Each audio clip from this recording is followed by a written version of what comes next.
Hey, we're at Specialized World Headquarters here in Morgan Hill. We're in the Retool Bike Fit department.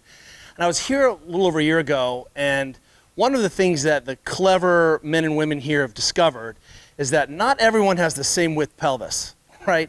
And that mattered, particularly when we're trying to fit people to bikes, finding the right bike seat.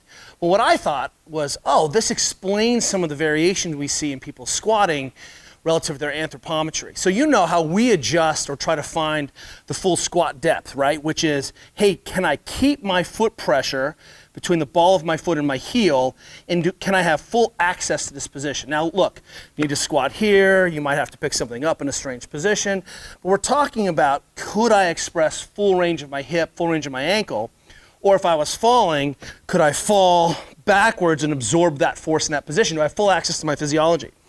So our base athletic squat, and you can widen up and power lift and do whatever you want, but our base athletic squat is a squat that if I missed or got too stapled, I wouldn't have to origami my leg into a weird position to get out of it. I just continue to fall all the way down, right?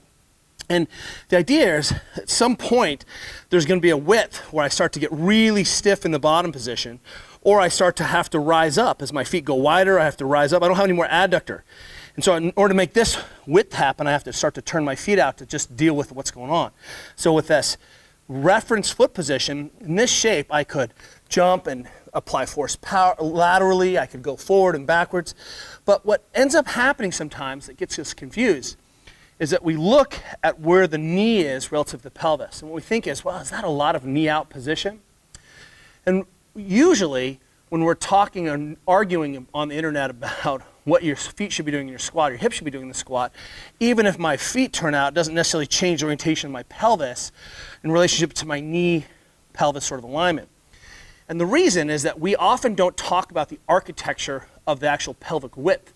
And so imagine that if I have a narrow pelvis, but I have man-length femurs, I'm going to have to put that slack somewhere. I have to put that space somewhere. So what ends up happening is I'm either going to have freakish ankle range of motion, everything goes forward, or I'm going to start to end up in a position that looks a little bit more knee out, or we'll say femur further apart. So my alignment looks a little bit more like this in this bottom position. If I have a wider pelvis, notice that starts to become a little bit more parallel in the femur. Not everyone will be parallel in the femur. You'd have to have like a really square pelvis. It's possible. But what you'll see is that being aware of this width implicates what your squat looks like. Not the rules that govern your squat, but what your squat looks like. So this is an old school pressure mapping system. And basically they were able to find, and they have it all digitally now, but able to find the pressure from your ischial tuberosities, which is a good marker of how wide your pelvis is. Right? Women may have shorter femurs and wider pelvis, right? That's what it might look like for women. Men actually may have a narrower pelvic bowl than women in this position, but longer femurs. So you can imagine that we can start to change length of femur and degree of torso demand plus width of pelvis, and we start to end up with the recipes that make my squat look unique to me. Principles remain the same, pressure through the foot remains the same. But as I pop up on this, suddenly I can see that my width of my pelvis is measured by the pros is actually 89 centimeters or 89 millimeters, right? So what I'm pointing out is that not that you need to figure this out, but the signature of your squat, the way we would identify you based on you, if you just blocked out, blurred out your face, was I'd be like, oh, I know who that is, based on where their femurs went. Not the width of their width, necessarily the width, right? Some of that width will be determined by the lower leg and the upper leg, and definitely not how much they turn the foot out, although you probably have to work around your own compensations.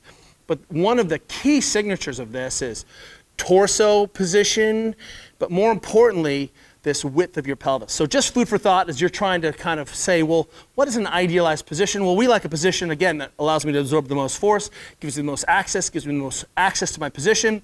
Your mileage may vary. We love to have the foot a little bit straighter because it allows us to have better isometric action through the hip.